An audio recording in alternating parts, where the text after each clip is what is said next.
ॐ विश्वं दर्पणदृश्यमाननगरी तुल्यन्निजान्तर्गतं पश्यन्नात्मनि मायया बहिर्बोद्धूतं यथा निद्रया यः साक्षात् कुरुते प्रबोधसमये स्वात्मानमेवाद्वयं तस्मै श्रीगुरुमूर्तये नमः इदं श्रीदक्षिणामूर्तये बीजस्यान्तरिवाङ्कुरो जगदिदं प्राङ्निर्विकल्पं पुनः मायाकल्पितदेशकालकलना वैचित्रचित्रीकृतं मायावीव विजृम्भयत्यपि महायोगी वयस्वेच्छया तस्मै श्रीगुरुमूर्तये नमः इदं श्रीदक्षिणामूर्तये तस्मै श्रीगुरुमूर्तये नमः इदं श्रीदक्षिणामूर्तये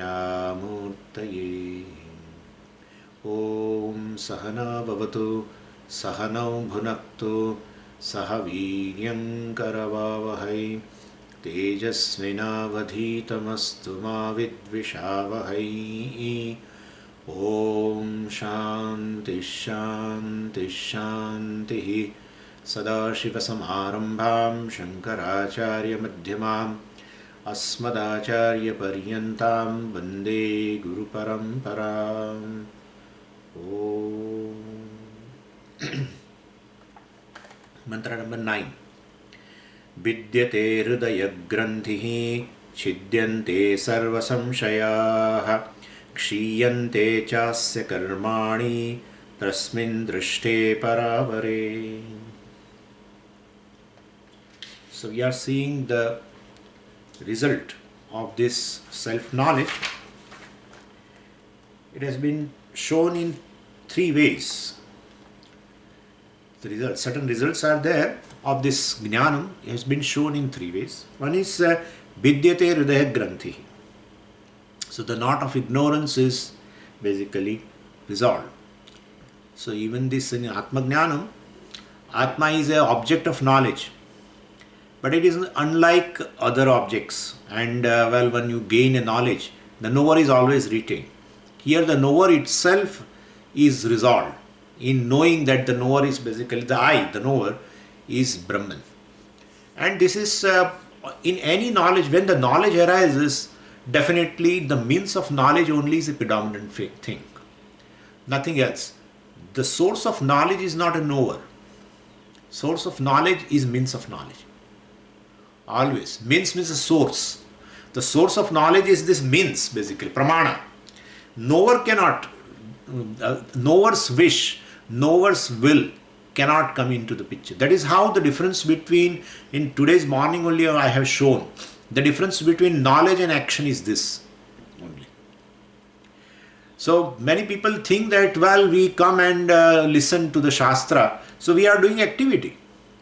And therefore, many people do not know the difference between knowledge and action. See, what happens is when the knower has a will, before employing the means of knowledge, he can choose. He can definitely choose. Whether to attend today's class or not, you can decide. Then, while attending the class, how I want to sit, whether should I use this mobile or should I use any other thing, that you can decide. All you can decide. But once a particular means of knowledge is employed called ears, and when they come in contact with the words of the Swami, then knower is gone. Then knower cannot say, well, I don't want to listen this. I wanted to listen something which is little simpler, This kind of discussion is too technical. I don't want to listen. Your choice as a knower won't work. Won't work. When real knowledge arises, knower has to know depending upon the object of knowledge. Knower's choice will not have any role to play. To read a newspaper, I gave a morning example. I want to spend some time. To read a newspaper is in your hand. Which page to be open is in your hand. And a particular news item you wanted to read, it's in your hand, definitely. But once the means of knowledge, called mind and the eyes, fall on that particular lines of the newspaper, then knower cannot decide that, no, I did not want to hear this. Oh my God, 3 lakhs cases and more than 2,000 deaths in our country. No, I don't want to listen. I don't want to hear this, or I don't want to see this. Well, sorry. That is how many times unwanted things you see. You don't want, but you see. Unwanted smell you hear. You smell. Unwanted. A smell of a fish. I don't want, but it will. Unwanted unwanted words you hear, which you don't want, but you hear. Unwanted means not wanted by the knower. Please understand. Yeah. So when real knowledge takes place, knower's will cannot function. So knower has a function before employing the means of knowledge. And so he can decide what to know. Yes, that definitely you can decide. But once a particular means of knowledge is employed by the knower, then whatever the knowledge generated by the means of knowledge has to be accepted by the knower. Knower's choice. So that is how Jnanam is Vastu Tantram. As the object of knowledge is, so the knowledge is. Not as the knower decides, so the object of knowledge is. No. And therefore, this should be very clear. The difference between an action and knowledge is this. Where there is a choice, well, you can definitely decide. And that is what type of knowledge you want. Yes. Madam, you want to see something. Yes, you decide then, but then you have to employ the particular means of knowledge. That also you cannot decide. Okay, I want to see, but let me this time, eyes are doing, whole day eyes are doing a lot of work. And therefore, let me employ now today ears for seeing something. No. So you can understand now. So the means of knowledge only has a importance. If you want to see this thing only, you can decide whether to see or not. Yes, as a knower, as a seer, you can definitely decide whether to see or not.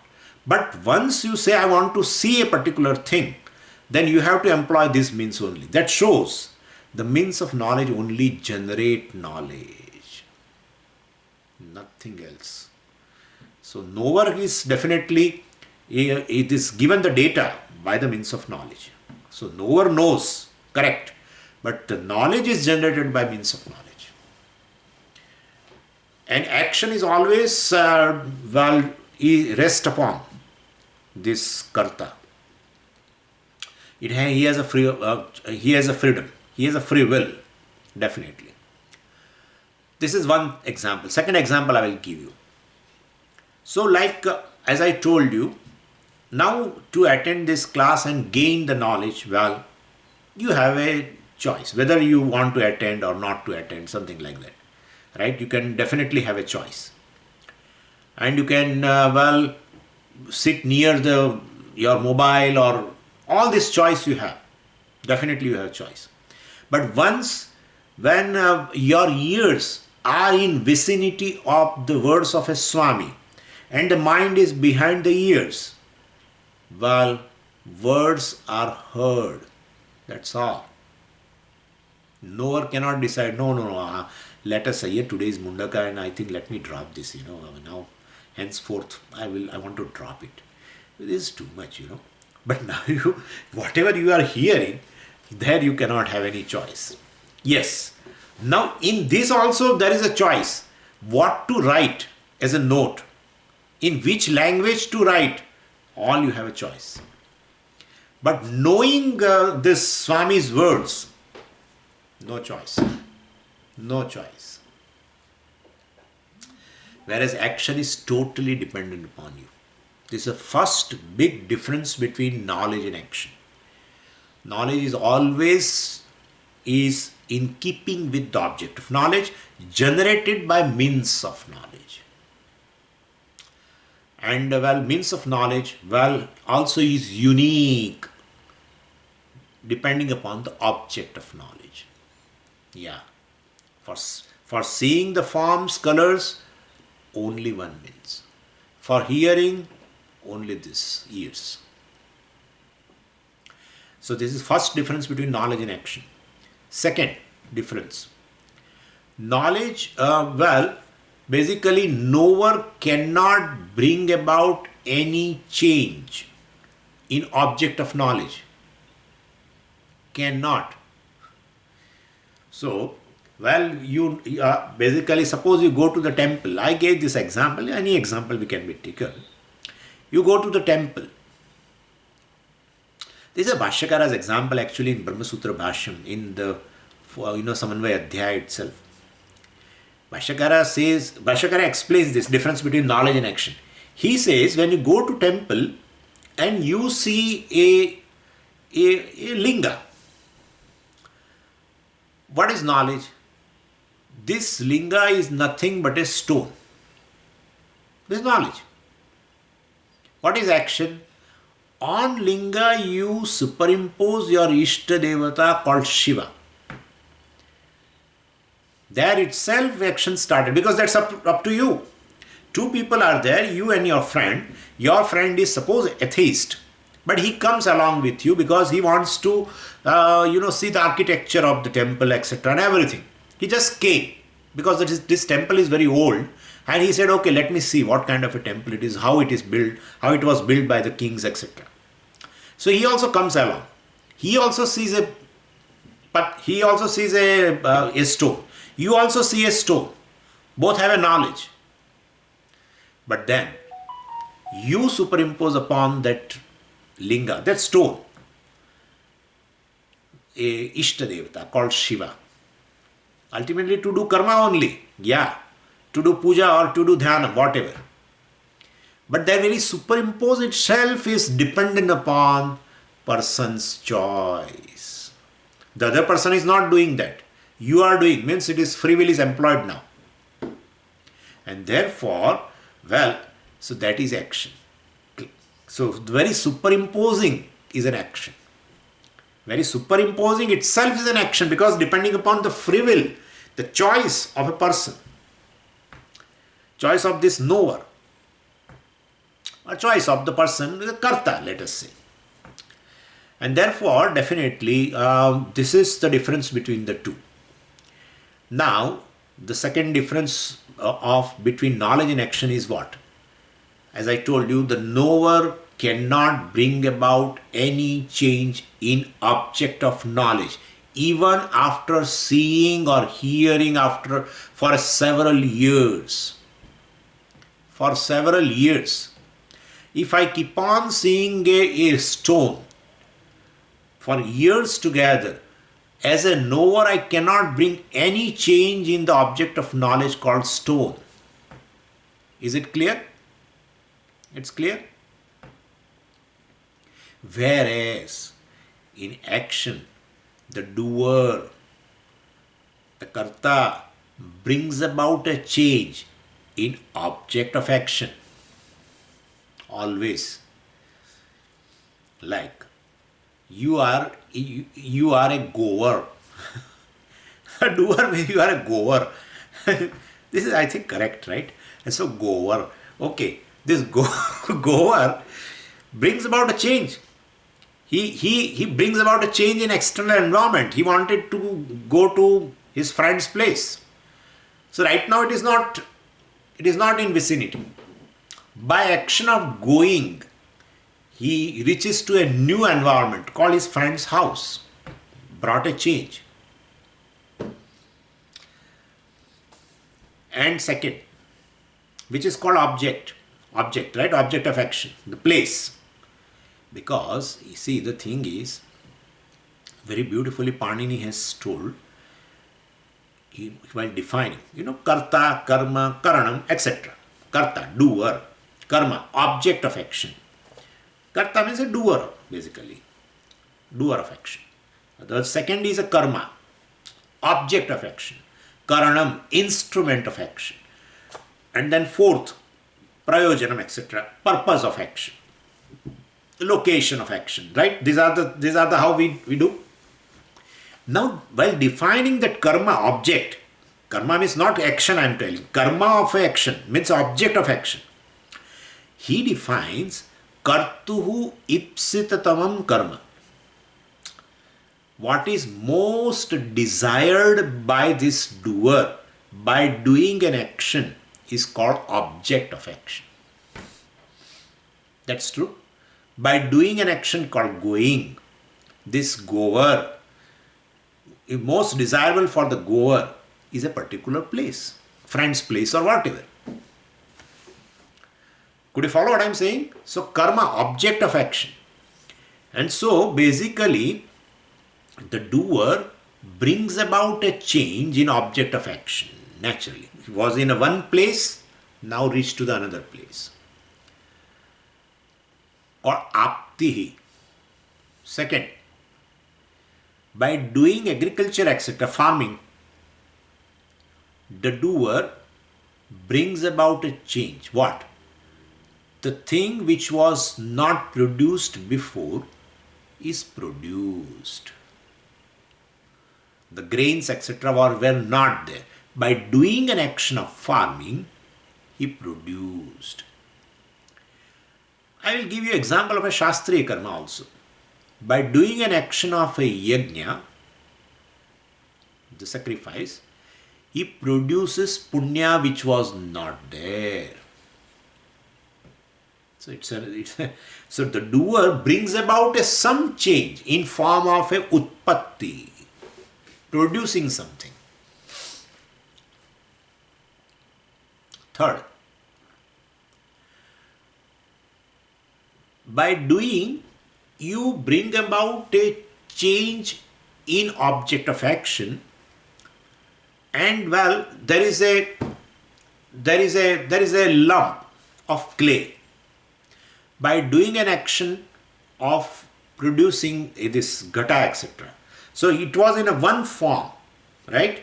Now by doing an action, this pot maker, creates a pot which brings about a change in that lump of clay, and now it is in a new form called vikaryam.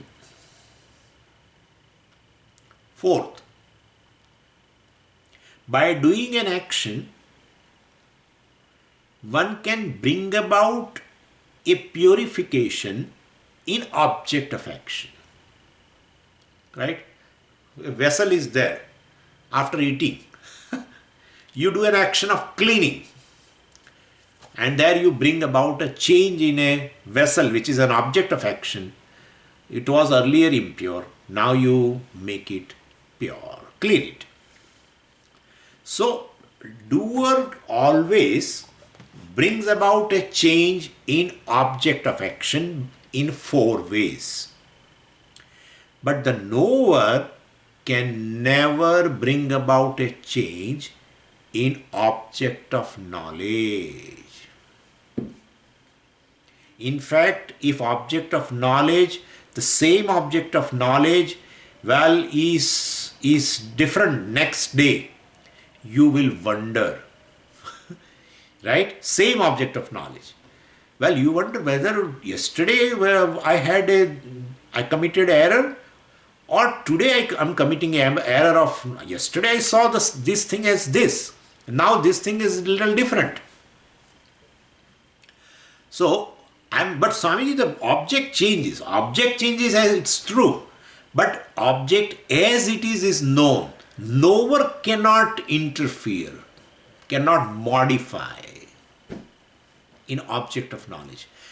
Whereas doer can always modify, either purify, either bring a change, modification, either produce, either gains in terms of place, etc. All this is possible. This is the difference between knowledge and action. And therefore, Swamiji, we are listening to the class is also action, correct? Listening to the class is action. But once ears start listening the words of a Swami, there is no more action.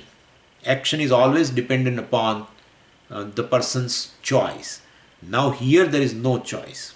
Before that, whether to employ the means of knowledge, well, that you have a choice. Whether to listen itself, you have a choice. But I want to listen and I want to employ a different means of knowledge called eyes or mouth, etc., or a nose, etc., there also no choice. And even when object of knowledge and the means of knowledge come in vicinity, well, knowledge takes place.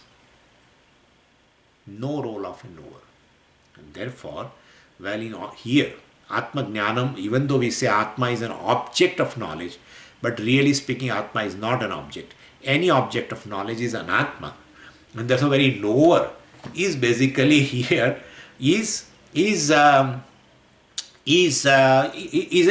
subject of knowledge, or is an object of knowledge. Let's say that way. The very knower is object of knowledge. Now, then how the knowledge takes place? The knowledge takes place not by the knower. Knowledge takes place by the means of knowledge. That's all. And the means of knowledge called Shastra, whose subject matter is Atma. And that's a unique one. Like for seeing, the eyes only are the unique pramana, or eyes can give a knowledge of only colors. Same way Shastra gives a knowledge of this Atma as Brahman, etc., or Brahman. And therefore, Shastra gives the knowledge. Shastra's subject matter is basically this Atma. And Shastra is a unique pramanam for that. They do the job. Knower has no role to play. Knower has to simply surrender to the means of knowledge. Knower's will cannot interfere in knowing Atma. And therefore, how when the knower itself is basically surrendered, then how the knowledge takes place? Knowledge takes place not by the will of knower. Knowledge takes place by the means of knowledge. That's what I want to convey. Day before yesterday, I thought I myself was not satisfied to convey this. And while it also has brought out this, the difference between these two things also. Knowledge and action. And so knowledge is not an action. We should be very clear about it. Anyway, and then, the second is Chidyante Sarva Samshayaha. So the ignorance itself is going in light of knowing that I, the knower, is Brahman. Essentially, I am Brahman. That is how I am knower. I am a conscious being. As a knower, I am a conscious being. Yes, so essentially I am a consciousness, limitless consciousness, etc. And thereby, the ignorance pertaining to the self starts living you. And ignorance starts living you, then ignorance along with its effect also starts living you. The cause, samsara also. The samsara which is the effect also lives. And I have explained you last time how avidya and samsara are connected. And the relationship is karya-karana sambandha or karana-karya sambandha, cause-effect relationship. The self-ignorance is a cause, and the samsara, etc., all the varieties of the notions and the fear and sorrow and everything which is born, and the life and death, everything, basically is due to self-ignorance alone. And so that is a karana. So that starts go. So karanam also lives, karya also lives, samsara nivrutti takes place. That is indicated by vidyate hridaya granthi. Hridaya granthi, avidya granthi. When the ignorance, vidyate, it disintegrates. Chidyante sarva samshayaha. This is a very important verse, so I am spending a little more time. So, and all the doubts here, chidyante, sarva samshayaha, all the doubts in a person disappear when Brahman is basically recognized. When I recognize that I am Brahman, then all the doubts go away. Now, doubts are twofold, that's what we were discussing. And one is pertaining to the means of knowledge. I have a doubt. and one pertaining to the object of knowledge. That knower has no doubt. Knower has no doubt. But knower is doubtful. Unless you go to the Shastra, knower has no doubt. That what I know about myself is doubtful. That kind of a thing doesn't occur. That's a different thing. But once you go to Shastra, then definitely you wonder that what I know about myself is totally a misconception. That's a different thing. But two types of twofold samshayas are there. One goes by Shravanam, other goes by Mananam. That's how. And therefore, we are discussing right now what is really Shravanam. Honestly, I am discussing right now what is Shravanam, and I will be discussing also what will be Mananam. So this will look a little in detail. In detail, we'll look into that. So this is Pramanagata Samshayaha. So doubts pertaining to the source of knowledge and means of knowledge, will go by Shravanam. So that's how Shravanam is a technical word. Listening. Listening removes. Listening cannot. Listening is a primary thing, right? But what goes from here is a doubt pertaining to the source of knowledge, doubt pertaining to the means of knowledge. And the first doubt is very, very evident. Atma is something, as you said, which is not available outside. It is anatma outside. What is available outside is anatma. Atma is it is within, and therefore it is a matter of experience actually. And therefore, why the Shastra is important in that? Whether my own experience will I be able to experience the Atma or not, and realize the self or not. Self-realization does not require basically Shastra. Right? The first doubt pertaining to the means of knowledge. Shastra. First doubt pertaining to the means of knowledge called Shastra is this. I don't think I require Shastra for self-realization. That's the first doubt. Second, okay, you are very, very fanatic. Okay, Shastra gives self-knowledge, okay? But that's what you are saying. But I am doubtful whether Shastra will be able to generate self-knowledge or not. Or whether Shastra will be able to give me self-realization or not. That's the second doubt. Third, okay, Shastra definitely gives you self-knowledge, or self-realization is possible through Shastra. But what type of a self? Shastra gives knowledge of self, or Shastra makes me realize the self. What type of a self? Whether this I, the Jiva, is non-separate from Brahman, I, the Jiva, is a part of Brahman, or I, the Jiva, and the Paramatma, the Brahman, they are separate entities. Whether this so-called world is, this world is a reality or it's a mithya, unreal. All these doubts. Yeah. So how do Shastra describe all these things? So this is a third. This is regarding all Shastra. This is a doubt. And then, these are Shastra gives, we'll say the Shastra gives knowledge of the self, which is Brahman, etc. That we'll discuss later. Now, fourth doubt, that is pertaining to the Brahman itself. Okay. Shastra gives the knowledge of the self as Brahman. Clear. But basically, I have a doubt whether what the Shastra says establishes, even though Shastra says is that Atma is Brahman, but really speaking, Atma is Brahman or not?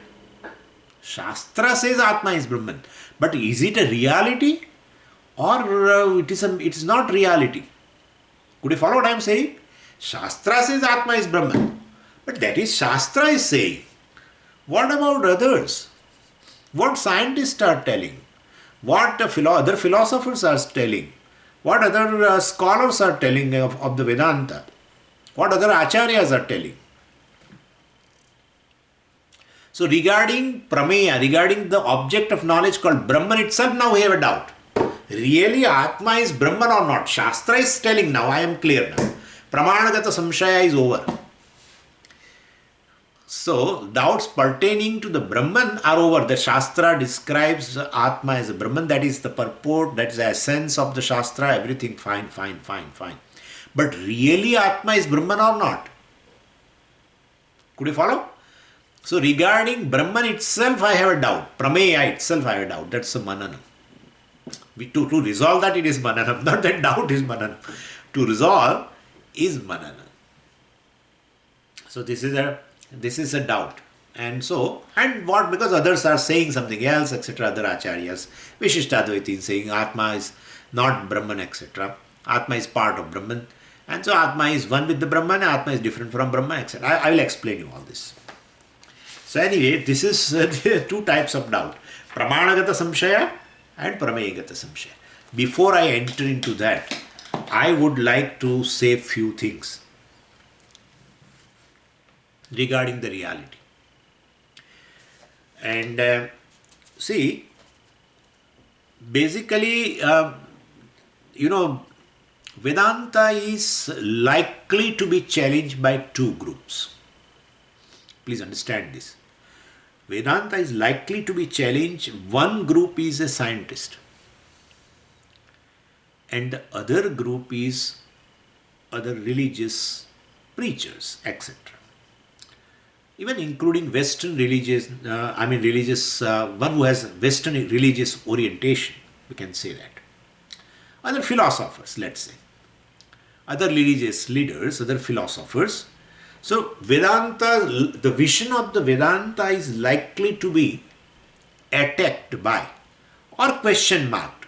The doubt of regarding Vedanta's purport, essence, called Atma is Brahman, that's a purport, is likely to be questioned, doubted by two groups.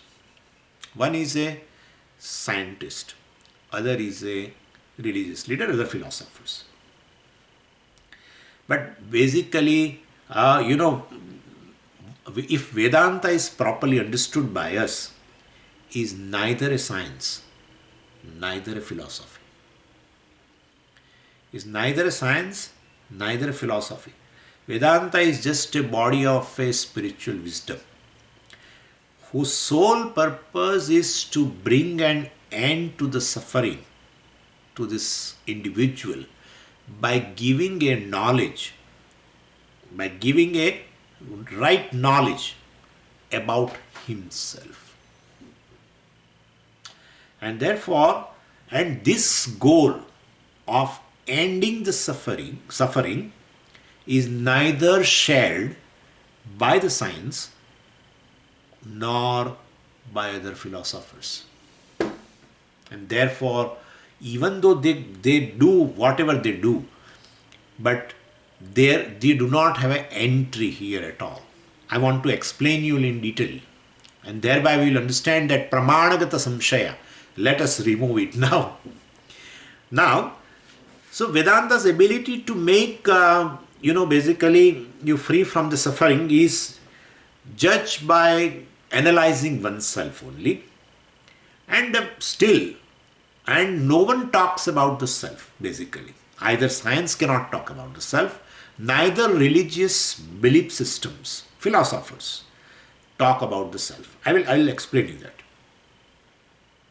And therefore still they keep on, basically these teachings of Vedanta, they keep on challenging. So anyway, and our fundamental views regarding these realities are based on three fundamental sources. One is a religious belief system called philosophy, I will say that way. Second is a scientific knowledge. And third is this spiritual wisdom or Vedanta. And it is important to understand the limit of everyone. If it is clear, we will not have any doubt regarding this self-knowledge, and Vedanta is a means of that. Well, regarding that, we will not have any doubt. So we should understand what is the criteria, boundary of a scientific knowledge? What is the boundary of a religious systems or other philosophies? And what is the boundary of the spiritual wisdom, Vedanta, which talks about the self, right? These three things are independent. And if I don't understand that three things are independent, they have their own spheres. If I don't understand that, definitely I will also have a doubt regarding Vedanta, that whether Vedanta really gives me the knowledge of self or not. Now let's discuss first with the religious belief systems or philosophies. Vedanta is not a philosophy, even though we call Advaita philosophy. Pujya Swami used to always say it's just a vision of the self. It has nothing to do with the philosophy. Philosophy has something more to say also, and I will talk to you. So all the religions in the world and their philosophies talk about God, heaven, hell, and what happens when you die. That's what their criteria is, basically. All these matters of belief. These are all matters of belief. About God, belief. About what happens after death, there is a belief. About heaven and hell, there is a belief. We call them religious belief systems. All the philosophies are religious belief systems.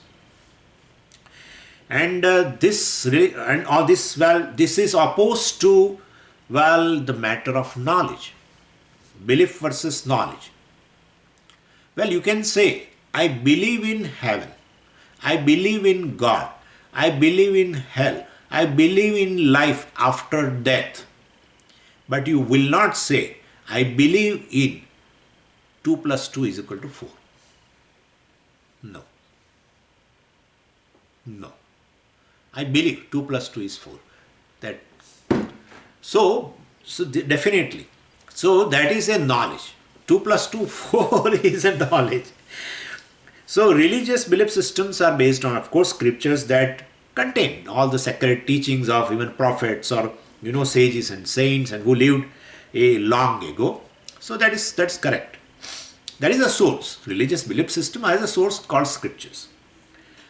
And they were able to, basically they were blessed, let's say, to receive those kind of, otherworldly realities, which are hidden for us, basically. We accept it, no problem. Now, unlike this belief system, basically, based on the scriptures, whatever the scripture, every philosophy has some scripture, either a Quran, Bible, these, etc. Or our Puranas, what. But then, unlike this philosophy or religious belief systems, scientific knowledge is always based on experiences around us. And it begins with the observation.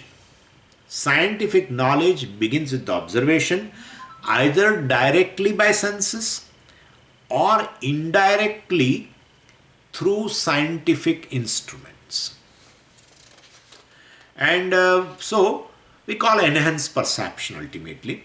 But anyway, all observations, science begins with the observations of the thing. Please understand, already the criteria is built now. The whole scientific knowledge begins with the observation of the world.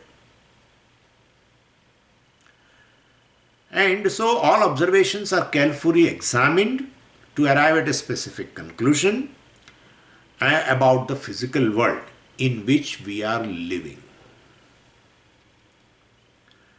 And so now let us see the criteria, the limitation of both religious belief system called philosophy and the science. Spiritual wisdom will come later.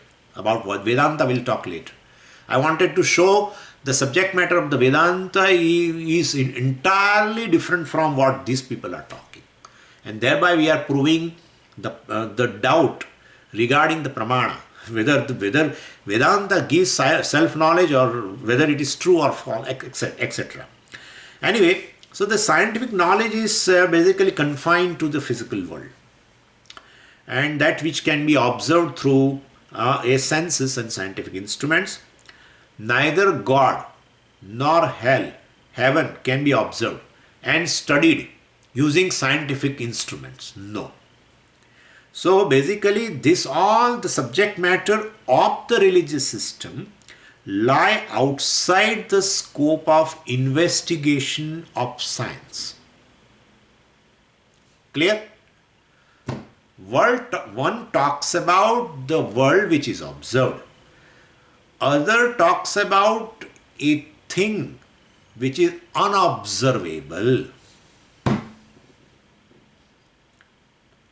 And therefore, so when scientists say God does not exist, heaven does not exist, hell does not exist, there is no life after death, that is his personal belief, not proven by science.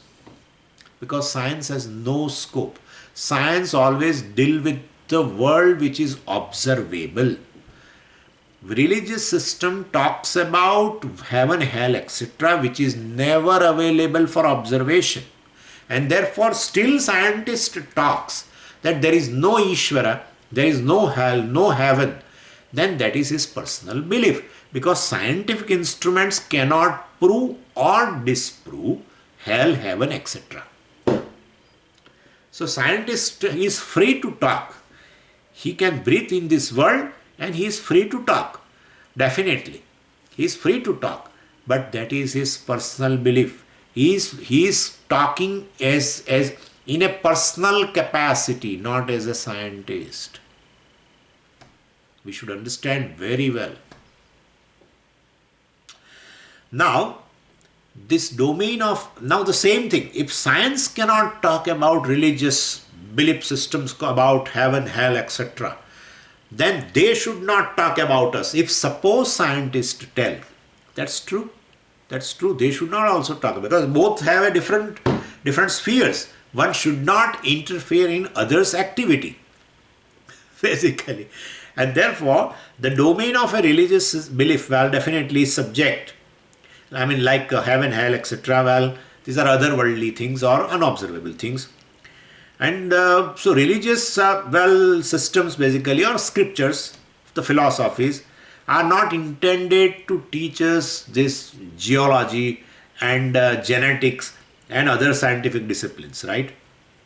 And still, when any fundamental preacher of any philosophy declares that this world has come along with the plants and animals and human beings, they were all created 6,000 years ago. Well, that conclusion of a religious preacher is his personal belief. Not the scriptures talk about that. Could you follow? Scriptures will talk about heaven, hell, etc., God and life after death, etc. This thing is not in a criteria. How the life evolved, well, that is a part of the observation. That's a part of the observed world. Let the scientists talk about it. How the creation has come about. So religious belief system also, even if any preacher, philosopher of any religion talks about how the world has come about, and talks like this, the world has come about before 6,000 years, and with everything has come along with. Nothing, no evolution. It all came together. So there is genetics is been, all is gone, geology gone, everything gone. Then this is definitely, he is talking as in his personal capacity. Could you follow? Not that scriptures talk about. Anyway, so science and religion basically have a separate, unoverlapping domains, basically, in which each one has a validity. And so much confusion can be avoided if this is understood. What is the domain? If it is clear to me, then there is no confusion regarding the subject matter of anything. Subject matter of the science and subject matter of the philosophy. And so, well, if religious beliefs also have other limitations, yes, one thing is there. Scientific knowledge can be tested and verified, and you can do the repeated experiments also to gain repeated results. And if you gain a repeated results, well, then they are accepted as valid. Whereas religious systems, whatever they talk about, all the religious beliefs, they are non-verifiable. Heaven, hell, they are non-verifiable. So far as this life is concerned, well, non-verifiable. Person has gone to heaven, but then he doesn't call us also that, yes, heaven is there and I am right now in heaven. Well, and therefore, so basically, so there is no way to test the validity of religious beliefs. Well, there is a way to prove the validity of the science by repeated experiments and getting repeated results, and therefore it becomes valid. So these things are there. Entirely different thing, you can understand now.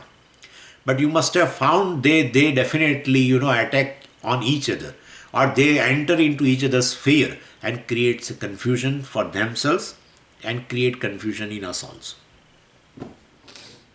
But we should be clear that there is no overlapping domain here anyway. Okay, these two are over now regarding the certain realities of life, regarding realities of world, realities of other worlds, whatever. Everyone is an independent source. Pramana is there. Regarding heaven, hell, etc., well, certain scriptures are there. And regarding the observed world, well, science is definitely a means of knowledge. Correct. What about spiritual wisdom now? Vedanta. Well, here with this spiritual wisdom, which I said, it is not a religion, it is not a science. And this is found, the spiritual wisdom is found in Vedanta, is completely, definitely different from scientific knowledge and these religious beliefs. In fact, all of the three have a different subject matter, so I will understand. Science has a physical world as a subject matter, which is observed, which is experienced. Second, this subject matter of the religious belief is unobservable or otherworldly. And the subject matter of the Vedanta is neither the observed nor the unobservable, but observer. Therefore,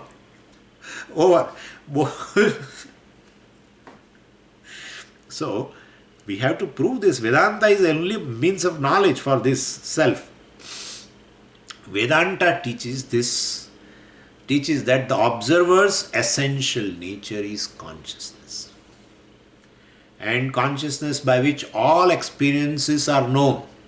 Consciousness by which the world is observed.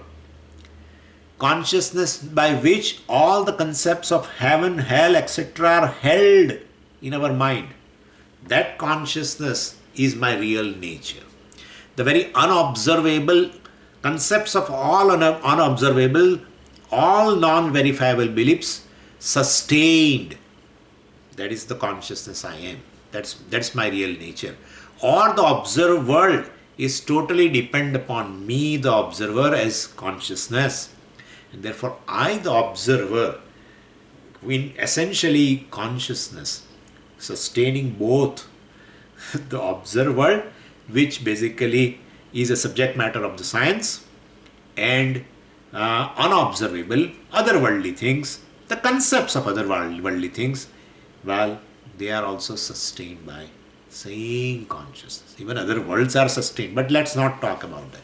So, observed and unobservable, all basically are sustained by the observer in its essential nature.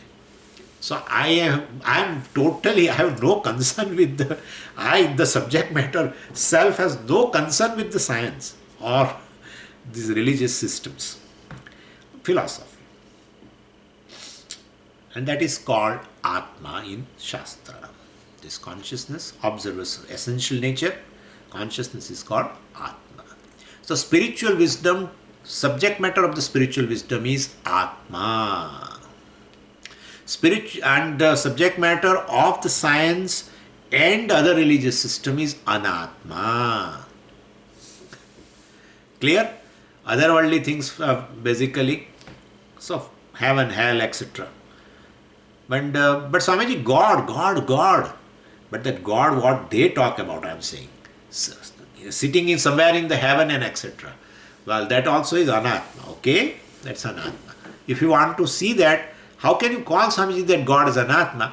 Please read Who Am I of Pujya Swamiji. Okay, so God in heaven also is Anatma. Okay. Because it's an object of knowledge. In fact, it is told, Pujya Swamiji says also there, that you are more powerful than the God because you are able to remove from your mind also. Because when you are sitting in front of the God, you are observing the God, he is an object of knowledge.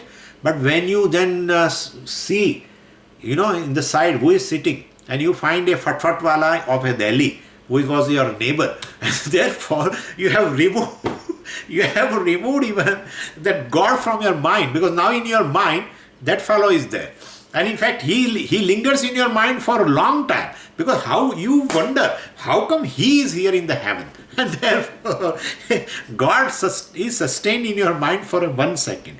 This fellow is sustained for 1 hour. Who is more powerful? Understand? Anatma. Understand that? No, Swamiji, God is up. Then don't talk about it right now. What religious systems talk about God? That's what I am concerned. Nobody says Atma is God. Who has told you? That is spiritual wisdom. What they talk about in sitting in 7th heaven, or even our systems. Somebody says in Vaikuntha and somebody says in Kailasa, etc., etc. Clear now? So about heaven, hell, and this kind of God which is never available for observation, unobservable. Yeah, that's how yesterday in Panchadashi we discussed. He is never available for Pratyaksha. Ishvara Antaryami is never available for Pratyaksha. Anyway, so by inference we prove, etc. But that is all pertaining to this. But this, anyway, so whereas science basically explores world around us, or Vedanta explores world within us. That's a big difference. What world within us means what? World of emotions, world of thought, world of perception. How takes place? And without consciousness it is not possible. That's all we discuss. I am a sakshi of even the mind. Pramata, pramanam, all this we are discussing, which is all within. And varieties of the emotions, how they are arising because of the considering myself as a limited being, etc. So therefore this inner world is completely inaccessible to the scientific world. Well, scientific instruments can measure neuronal activity, etc., brain waves they measure. But scientific instruments can't measure the sadness experienced by you. Scientific instruments can't measure that, how a ripe fruit basically tastes. How a ripe fruit tastes, how a mango tastes. Let me put some scientific instruments and measure. It's not possible. They have to ask you only. What is the taste of it? You cannot describe also. That's what Pujya Swami said. What you taste, you cannot describe. Anyway, but that is not within the criteria of a science. So, more than that, science depends on observation, but consciousness basically itself can't be observed because it belongs to the observer. Because of consciousness, all these things are possible. That's how Shrotrasya Shrotram, Manaso Manaha, Vachoha Vacham, etc. Because the seeing takes place because of consciousness, tasting takes place because of consciousness. That cannot be observed by the scientific instruments.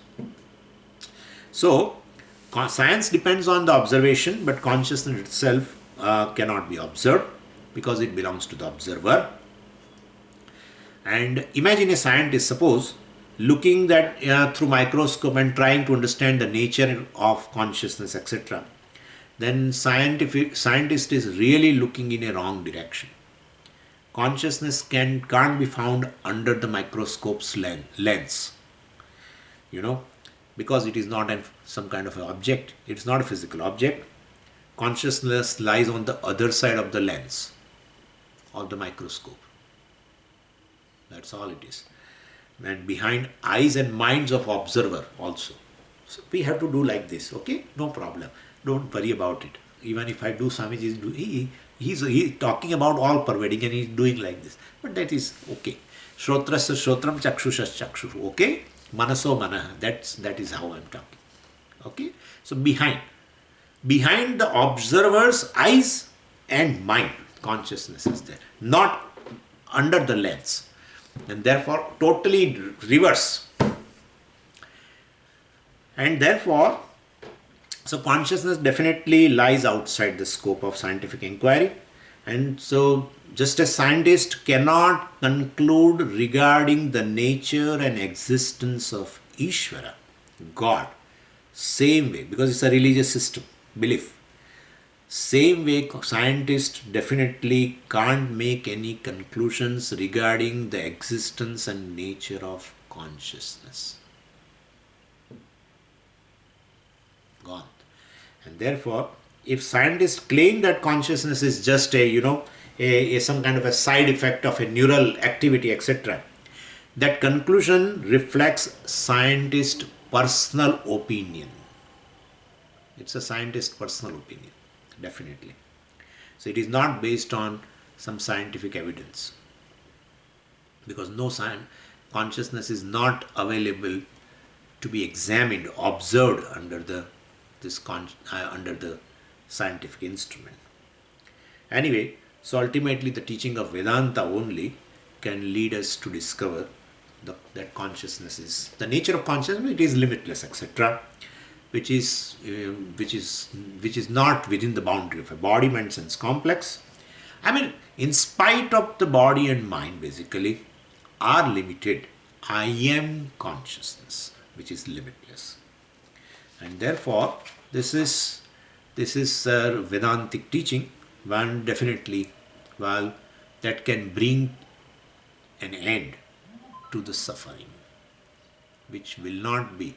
This goal of suffering centered on oneself cannot be shared by the science, neither by belief systems, religious belief systems. It's purely a subject matter of the Vedanta. It's a wisdom about oneself, called spiritual wisdom, because spirit is involved, okay? So spiritual wisdom, spirit, Atma. Therefore, anyway, and therefore Upanishad should be trusted as a source of knowledge. Upanishad is the only means of knowledge. We should not have any doubt regarding the pramana, regarding the means of knowledge called Vedanta, for gaining self-knowledge. So this is my the answer to that. With this, I have done most of the things regarding pramana. Now, few things I have to discuss, that how the doubts which we have raised for Vedanta, we will address one by one. First doubt, if I will remind you and just talk about it also, and that is, whether do I really require Vedanta in order to realize the self or not, in order to gain knowledge of the self or not. For us, knowledge, aparoksha jnanam, and realization is the same thing. Immediate knowledge and realization is the same thing. And the Atma being definitely Atma being aparoksha, which is immediate. And therefore, the knowledge of the Atma also, self also, will be immediate only. And that knowledge, is self, that kind of self-knowledge is a self-realization. But to Vedanta is required or not, that's the first doubt. It is required. Because Atma is not available. Now it is easy to understand. Atma is not available for perception, inference, called science, etc. And therefore, the ignorance of the self cannot go with the help of perception, experience, memory, inference cannot go. Well, in order to remove the ignorance pertaining to the self should be available for perception, inference, etc. But then Swamiji, you are saying experience. Yeah. So even though Atma is experience within, but then still Atma experience cannot definitely give you the knowledge. An analysis of your experiences will definitely give you the knowledge in light of this. I mean, the way Vedanta has analyzed all experiences. Well, that analysis of experiences can give you the knowledge. Not experience can give you knowledge. No experience gives the knowledge, basically. Memory can't give knowledge. Perception cannot give knowledge because it's not available for perception. Definitely inference cannot give knowledge. Based on perception it is. And therefore, you definitely require Shastra which is unique. And every means of knowledge is unique. Every means of knowledge is unique. For colors and forms, definitely one means of knowledge called eyes. Same way for knowing the self, Vedanta alone is a pramana. Other than that, available means of knowledge are within me. I mean, they are with me. And it is not other than me, in fact. Atma is not other than me. So with means of knowledge which are given to me, I can't objectify. What I objectify by perception, by inference, is anatma, never atma. And therefore, for knowing the self, I definitely require a means of knowledge which is unique, whose subject matter is self only. This is the first doubt is resolved. Okay, Shastra gives knowledge. Okay, but whether Shastra promises to give this knowledge of self? So Shastra will give rise to self-knowledge or not? Then you have to employ the means of knowledge. Whether my eyes are able to see or not, you employ the means of knowledge. You employ your eyes. Otherwise you will never know. Like one person is very blind from the beginning. And now he underwent some operation. And because they have found, the specialist, eye specialist, their doctors have found that yes, if we operate upon this, then he will have a vision, definitely. And now the operation is over, and the doctor is telling him, open the eyes, you will be able to see. Then he doesn't open. Why? He says, oh doctor, please give me guarantee that well my eyes will definitely see. Then what doctor will tell? What doctor will tell? What doctor will tell? Doctor said there is no way out. Well, if you want to see, you have to employ your means, your eyes. You have to open the eyes. No way out. Same way, Vedanta gives rise to self-knowledge or not. I will, before listening to Shastra, I would like to confirm. You employ means of knowledge. And means of knowledge will do the job. In fact, means of knowledge only generate the knowledge. And this is a unique means of knowledge which will definitely give rise to the knowledge. And therefore, there is the only way out is you employ the means of knowledge. Other way also we can prove. And Shastra, of course, here is a means of knowledge. And Shastra will in the form of words. And words means spoken words, not written words. Spoken words. Yeah, spoken words, but definitely by someone else. Definitely. Not by my own words. Generate the knowledge. Okay? And therefore, it is external means of knowledge, because the means of knowledge available to you are not able to objectify the Atma. And therefore, the means of knowledge should be outside. And that is Shastra. It is in the form of words. But that words basically which is written is not called word. Word means Shabda. Shabda means which is spoken, not written. The spoken words of whom? Who knows how to handle the words in order to give you the knowledge of the self. And therefore, definitely, the teacher comes in, There is everywhere monopoly. Teacher comes in, who wields the word, really. He has to employ the words which you know. but not a single word's direct meaning of the single word is Atma. Really. Not a Satyam, not Jnanam, not Anantam, not Shuddham, not Buddham. No one directly, reveals Atma. No. Therefore, he has to use those words only because you know these words only.